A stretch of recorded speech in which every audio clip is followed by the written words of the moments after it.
예컨대 여러분들이 아시는 돌연사는요, 네.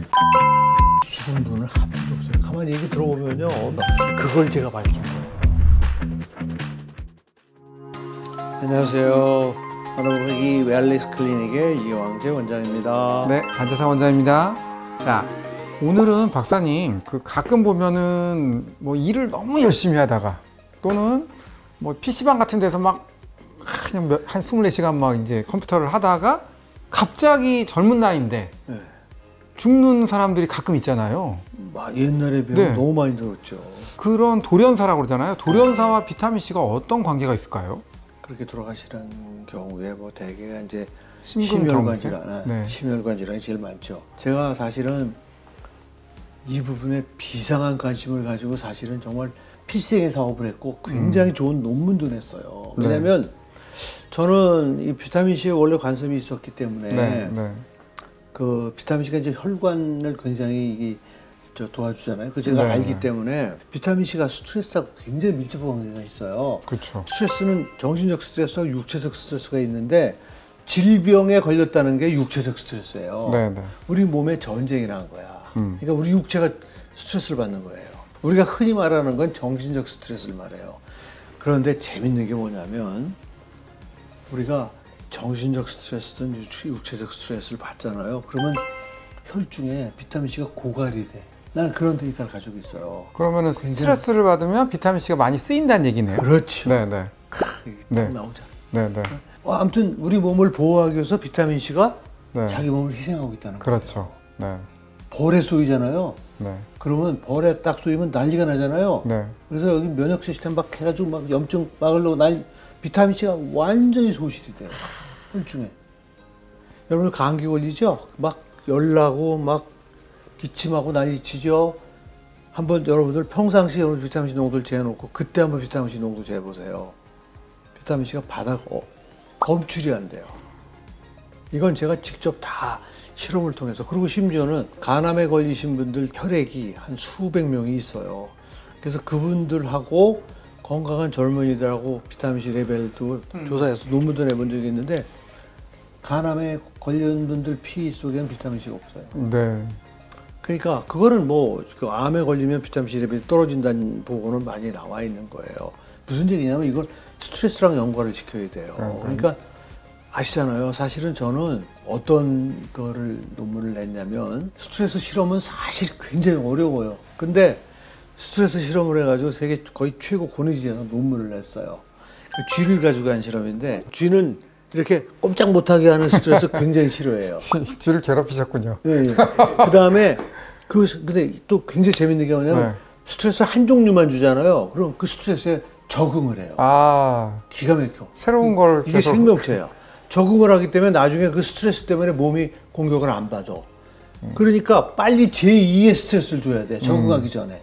그게 물에다 집어넣는 거야. 쥐가 걔가 뭐 형편없는 짧은 다리밖에 없는데도 수영 잘해요. 네네. 그래서 안 죽습니다. 아하. 그래서 이걸 묶어놨다가 시간이 좀 지난 다음에 얼른 물에 집어넣어. 그러면 맨 처음에 수영을 하면서 막 다니, 나중에는 막 엄청 스트레스를 받아. 그럼 조금 쉬게 한 다음에 다시 묶어줘. 계속 이제 반복적으로. 반복적으로 스트레스에 적응을 못하게. 네. 그렇게 할 때 내가 사용한 쥐가 뭐냐면 비타민C를 못 만드는 쥐를 가지고 한 거예요. 그러니까 정상쥐하고 비타민C를 못 만드는 쥐, 그 다음에 비타민C를 못 만들지만 물에다가 비타민C를 타서 먹인 쥐, 이렇게 세 그룹을 해서 그 실험을 한 거야.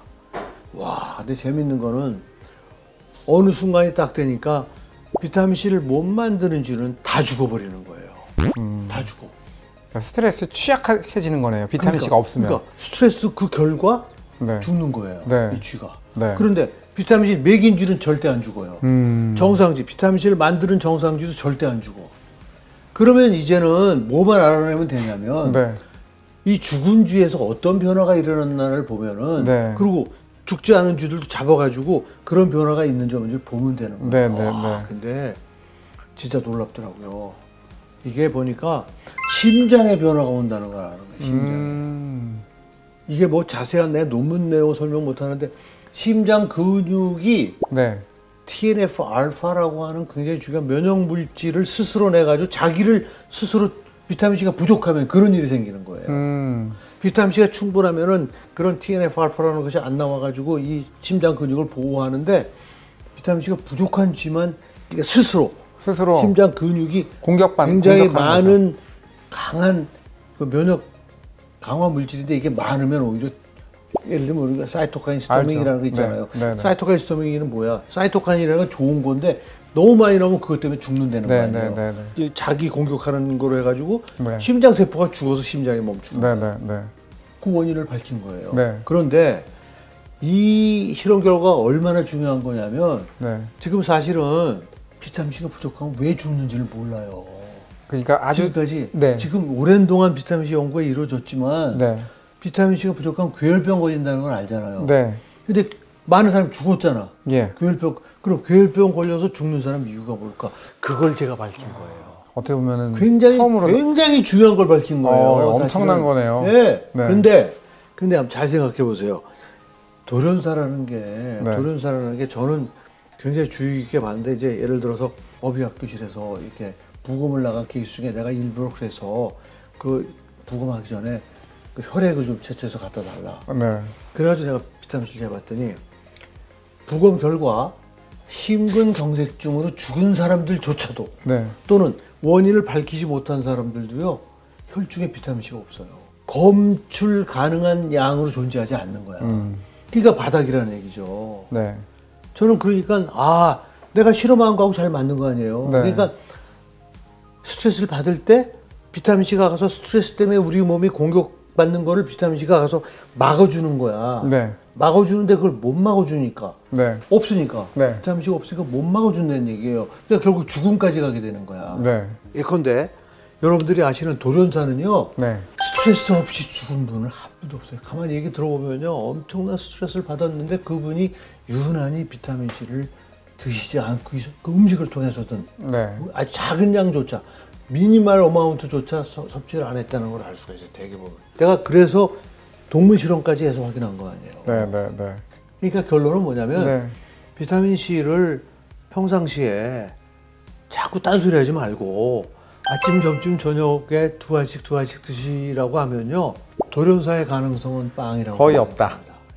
절대 돌연사로는 죽을 수 없다 하는 엄청난 스트레스를 받는다 하더라도 우리가 엄청난 양의 비타민 C를 먹었기 때문에 고갈될 이유가 없는 거예요. 응? 그래서 저는 우리를 스트레스에 의한 돌연사로부터 막을 수 있는 길은 비타민 C를 아침, 점심, 저녁에 정말 귀찮지만 그냥 뭐 미친 척하고 한번 먹어보자는 거지. 오늘은 그 돌연사와 비타민 C와의 관계에 대해서 좀 알아보는 시간을 가졌고요.